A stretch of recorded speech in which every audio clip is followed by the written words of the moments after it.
j'avais un mal de vivre, un mal-être, et le fait de me sentir un peu désinhibé par l'alcool, ça me faisait du bien. Moi, au début, c'était plutôt quelque chose qui me boostait, en fait, qui me donnait de l'énergie. Et je me sentais mieux avec. Petit à petit, au bout de 2, 3 ans, oui, je sentais que j'en avais besoin.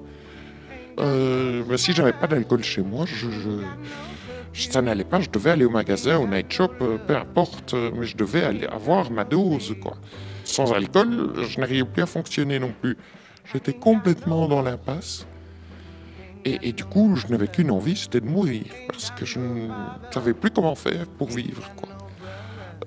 J'ai eu des manquements vis-à-vis de mes enfants, parce que j'en ai plusieurs, et ça, je le regrette profondément. Moi, en ce qui me concerne, je ne buvais pas de la bière ou de l'alcool pour pour le plaisir. Je buvais de l'alcool ou de la bière uniquement pour avoir un certain état d'esprit. C'est vrai qu'au début, en tant que femme, j'avais du mal à admettre, et je ne pouvais pas y croire, même si je sentais qu'il y avait quelque chose de problématique. Et c'est en lisant en fait un témoignage dans un journal que ça correspondait tellement à à mon profil, que je me suis dit non, c'est ça quoi.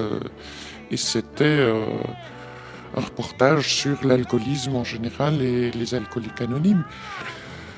Et bon, ça m'a vraiment fort perturbé. Mais c'est pas pour ça que j'ai arrêté tout de suite et que je fais la démarche non plus, parce que il y a la honte aussi extrême d'être une femme qui boit, quoi. C'est vraiment un des gros problèmes de l'alcoolisme, c'est que tant que la personne qui est alcoolique ne se reconnaît pas alcoolique, on peut danser sur sa tête, on peut faire 25 cures. Dans 98% des cas, pour rester gentil, l'alcool gagne toujours. En fait, c'est vraiment le problème de l'alcool. J'ai d'abord essayé d'arrêter toute seule.